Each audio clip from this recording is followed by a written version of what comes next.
Imagine de gagner tellement d'argent que tu serais contraint de vendre des formations bidons et falsifier ton mode de vie juste pour attirer de plus en plus de nouveaux clients informés. C'est ce que vivent la majorité de ces influx voleurs qui se font passer pour des traders. Et dans cette vidéo, on va voir tous les red flags qui te permettront d'identifier si ton influenceur préféré est un escroc.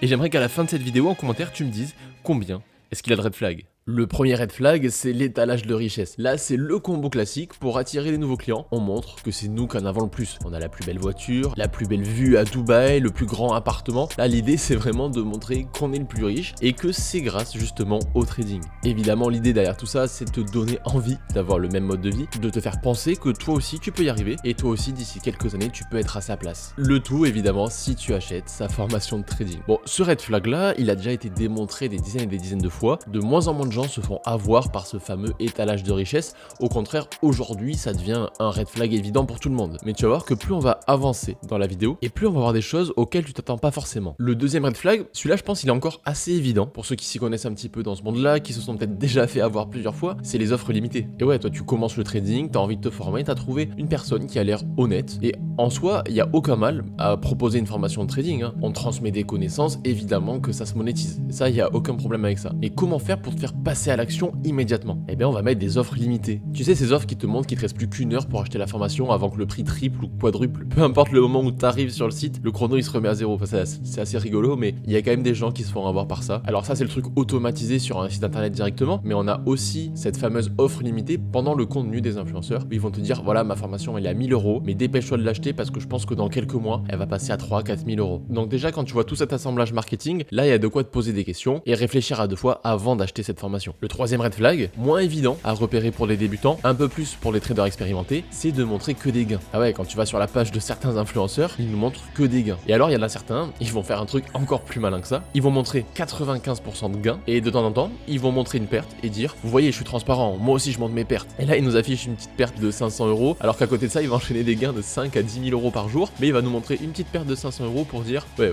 les gars, moi aussi je monte des gains. Vous pouvez me faire confiance. Ouais, voilà, quand il y a trop de gains et que ça paraît trop beau pour être vrai, méfie-toi vraiment de cet influenceur. Après, red flag suivant, on a les faux témoignages. Et alors ça c'est terrible parce que le trading, ça reste par définition assez aléatoire. Ça reste des probabilités. On a une stratégie avec une espérance et avec laquelle on essaye de faire des gains. Maintenant, ce qui peut tout à fait se passer, c'est que sur un moment T, notre stratégie fonctionne très bien et on a une espérance de gain positive. Donc là, on va enchaîner des gains et ça, c'est super. C'est exactement à ce moment-là que ces gens vont laisser un avis, influencé forcément par l'influenceur, hein, qui va lui demander de mettre un gain s'ils sont satisfaits de la formation, ce genre de choses. Et donc à ce moment-là, ils vont se dire, mais c'est génial, la formation, elle fonctionne super bien, vas-y, je laisse un commentaire. Ils vont laisser un commentaire en faisant l'éloge vraiment de l'influenceur, alors que c'est peut-être juste une question de chance. Tu vois, c'est un peu comme si demain j'allais au casino, je prenais 500 balles, j'allais au casino, posais les 500 balles à la roulette, je gagnais, j'enchaînais 3 gains, et au bout de 20 minutes, je dis, les gars, le casino c'est génial, allez tous au casino. Alors que sur le long terme, eh bien on le sait tous, j'aurais perdu mon argent. Là, c'est un petit peu la même chose. C'est beaucoup plus compliqué d'être rentable sur le long terme. Personnellement, j'ai pas encore réussi à trouver ce qui me permettra d'être rentable à vie, mais bon, on est toujours sur le chemin. Ça, encore une fois, c'est moins évident, mais il faut quand même le prendre en compte et essayer de s'en méfier. Aussi, parmi ces commentaires, il y a carrément des faux commentaires,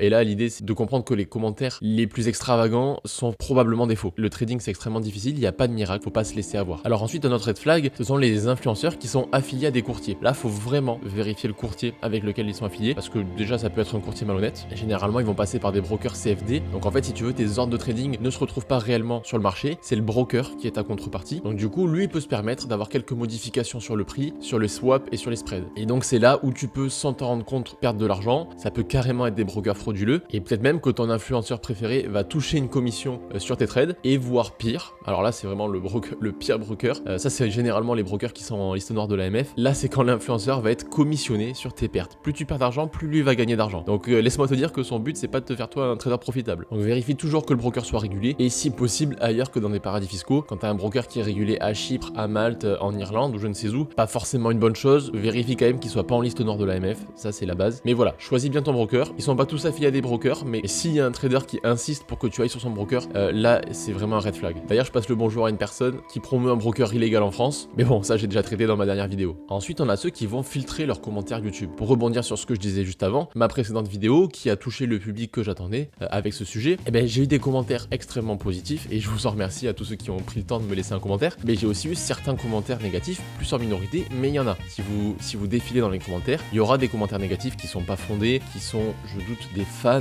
de la personne en question, mais j'ai quand même des commentaires négatifs. Alors que ce qui est quand même assez étonnant avec nombreux influenceurs sur YouTube, c'est qu'il n'y a aucun, mais quand je dis bien aucun, c'est aucun commentaire négatif. Alors que pourtant, en l'occurrence, sur la dernière vidéo qui a traité d'une personne en particulier, énormément de personnes qui ont dit « tu as raison, ce mec est un escroc, je me suis fait arnaquer, j'ai perdu de l'argent, etc., etc. » Par contre, dans leurs vidéos, dans leurs commentaires à eux, on ne retrouve jamais ça. Ça montre bien qu'il y a un traitement des commentaires, et si tu ne vois que des commentaires négatifs, red flag. Et là, on passe sur red flag qui est vraiment pas évident à voir, mais quand tu as un peu d'expérience, tu comprends tout de suite. Leurs vidéos, elles ciblent principalement les débutants. Alors tu vas me dire « oui, mais c'est parce que c'est l'audience à qui ils cherchent à vendre. » Pas vraiment, je t'assure qu'il y a plein de traders qui ont un peu d'expérience, qui ont compris comment fonctionne le trading, mais qui ne sont toujours pas rentables, qui seraient prêts à payer cher une formation extrêmement qualitative, mais au lieu de ça, on va cibler vraiment les débutants du débutant. Pourquoi? Parce que c'est assez facile de renouveler sa clientèle. Tu le remarqueras, si tu vas sur la chaîne de certains influenceurs, tu n'as pas de valeur ajoutée. C'est vraiment du recyclage de contenu débutant. On va recycler des concepts débutants. Je vais prendre par exemple les order blocks, qui est un concept parmi tant d'autres, qui ne fonctionne pas forcément mieux que les autres. Et là, je vais en faire 30 vidéos dessus,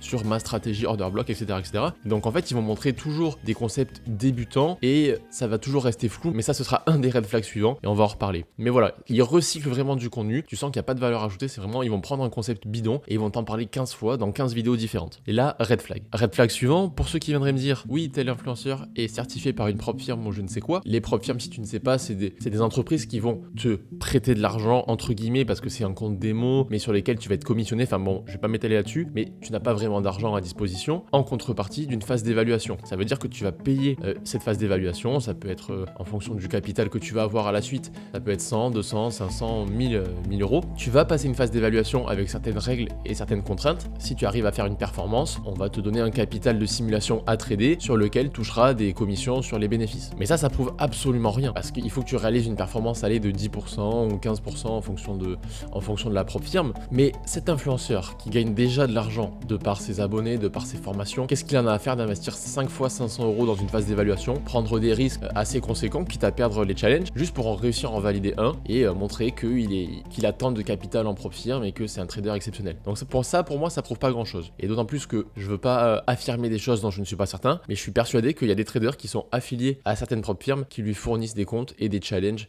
à volonté. Un autre red flag, c'est de dire qu'ils sont transparents. Et oui, et là tu pourrais te dire, mais attends, ils disent qu'ils sont transparents, c'est pas un red flag, au contraire, c'est une preuve d'honnêteté. Absolument pas. Ils font semblant d'être transparents et ça, pour moi, c'est vraiment pire que tout. Ils vont te montrer ce qu'ils ont envie de te montrer, ils vont te montrer les pertes qu'ils ont envie de te montrer, ils vont te montrer les gains qu'ils ont envie de te montrer, ils vont te dire qu'ils sont complètement transparents avec toi, mais il y a absolument personne qui est capable de te sortir un broker statement certifié. Alors je suis désolé, j'ai pas le nom en français de ce document. Voilà, c'est un document qui justifie tes gains et tes pertes sur ton compte de trading.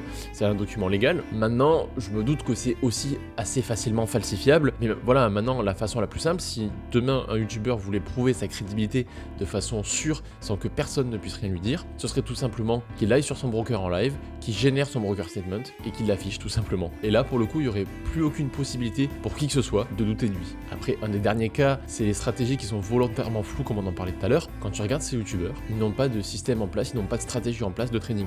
Ils vont te dire, oui, alors j'utilise tel concept, là regardez, on aurait pu faire ça, on aurait pu faire ça, mais jamais personne ne te montre une méthode complète de A à Z avec un processus. Voilà, j'arrive sur les graphiques à tel moment, je fais telle chose, j'analyse telle chose, je vais aller chercher telle info, voilà ce qui se passe, voilà ce que j'attends, voilà mon modèle d'entrée exact, voilà mon backtesting sur tant de données, voilà mon résultat sur tant de données. Personne ne fait ça, personne ne montre une méthode complète de A à Z. On va toujours te montrer des bribes d'informations, tu sois toujours un peu dans le flou, toujours un peu perdu, que tu aies l'impression que cette personne est légitime et gagne vraiment de l'argent et montre des vrais résultats, alors qu'en réalité, quand tu t'y connais un petit peu, tu sais très bien que ce qu'il présente dans ses vidéos n'ont aucune continuité et aucune logique sur le long terme et qu'il n'a pas de stratégie de modèle applicable. De la même façon que les youtubeurs qui présentent des stratégies différentes, là je sais même pas s'ils passent des ordres de trading avec les stratégies. Tu ne peux pas trader au petit bonheur la chance parce que tu as vu un concept sur YouTube ou je ne sais quoi. Non, ta stratégie, il faut que ce soit un modèle testé et retesté en lequel tu peux avoir confiance. Pas des stratégies que tu trouves en 10 minutes sur YouTube. Donc voilà, si tu n'as pas tout le processus de ce trader et que tu vois que ça change tout le temps, tu ne fais pas confiance. Tu fais confiance que ceux qui ont une méthode claire et précise et qui la gardent sur le long terme. Le dernier red flag, c'est que selon eux, leur produit n'échoue jamais. Si tu n'es pas capable de réussir en trading, c'est à cause soi-disant de ta psychologie, c'est à cause de ta discipline, de je ne sais quoi, mais c'est jamais la faute des concepts qu'ils vont t'apprendre ou de la méthodologie qu'ils sont en train de t'enseigner. Non, non, c'est toujours de ta faute. Et pour ça, qu'est-ce qu'il faut que tu fasses? Il faut que tu restes 3 ans de plus dans leur formation, à payer un abonnement pour te former ou racheter un nouveau programme ou des outils ou je ne sais quoi. Enfin voilà, si tu n'y arrives pas, c'est pas leur méthode, c'est ta façon de travailler et il faut que tu persévères, Et ça, ils vont te le dire pour que tu restes le plus longtemps possible dans leur mentorat ou dans leur formation. Voilà, on a fait le tour de tous les red flags. Maintenant, vous ne pourrez plus vous faire avoir en achetant ou non une formation. Enfin, j'espère que vous n'en achèterez pas. Moi, j'en ai acheté plusieurs. J'étais à chaque fois déçu du résultat. Donc, formez-vous par vous-même. Allez chercher les infos. Mettez en ordre vous-même. Créez-vous votre propre méthodologie. Et n'oubliez pas que si un trader ne montre pas en live son broker statement, eh bien, il y a toujours une petite part de doute qui peut planer. Voilà, c'était Matt. Je vous dis à la prochaine. Ciao.